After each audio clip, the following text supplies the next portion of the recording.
Méditation du 12 septembre, sans exagérer. Supprimer l'exagération est la clé pour échapper à l'amertume. Citation de Raphaël Santandreu.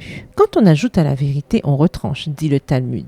Mais nous aimons ajouter nos propres nuances à la vérité, sans penser que, ce faisant, nous retranchons. Cette addition que nous ajoutons à ce qui est, afin qu'il ne paraisse pas tel qu'il est, s'appelle exagération. Et l'exagération est mauvaise, car elle soustrait, enlève, prive. Premièrement, lorsque nous exagérons nos mérites, nous nous privons de la conscience que nous avons d'être dépendants de Dieu. C'est lui qui produit en nous le vouloir et le faire, selon son dessein bienveillant. C'est lui qui nous donne nos talents et qui crée les circonstances. Lorsque nous ajoutons à la vérité, en racontant aux autres ce que nous avons fait, nous essayons de les impressionner. Mais pourquoi voulons-nous impressionner? Ce sont les mérites du Christ seuls qui doivent impressionner. Ne prenons pas au Seigneur ce qui lui revient. Deuxièmement, lorsque nous exagérons nos problèmes, nous enlevons notre capacité à les gérer. L'exagération de l'adversité nuit à notre force et à notre foi. C'est une tendance contre laquelle nous devons lutter. Comme le dit l'auteur Raphaël Santandreu, les personnes les plus saines et les plus positives ont l'habitude de ne pas exagérer les adversités et apprennent à vivre avec elles. C'est la philosophie idéale pour atteindre l'équilibre émotionnel. Tiré d'un article sur Internet consulté en juillet 2021. Salud ideal es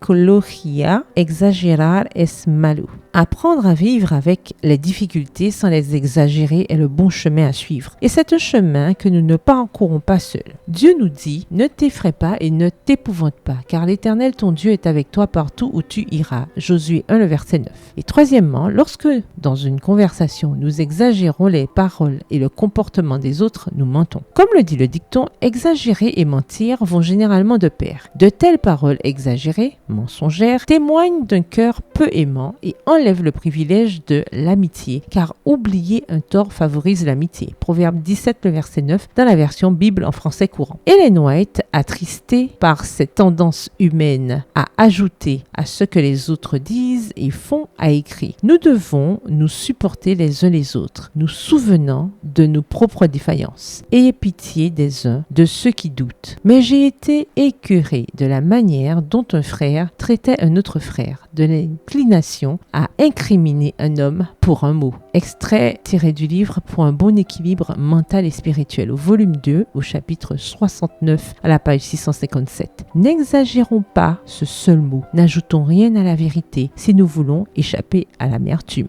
Le verset du jour se trouve dans Matthieu 5, le verset 37. Que votre parole soit oui, oui, non, non. Ce qu'on y ajoute vient du malin. Bonne journée, que l'Éternel vous bénisse.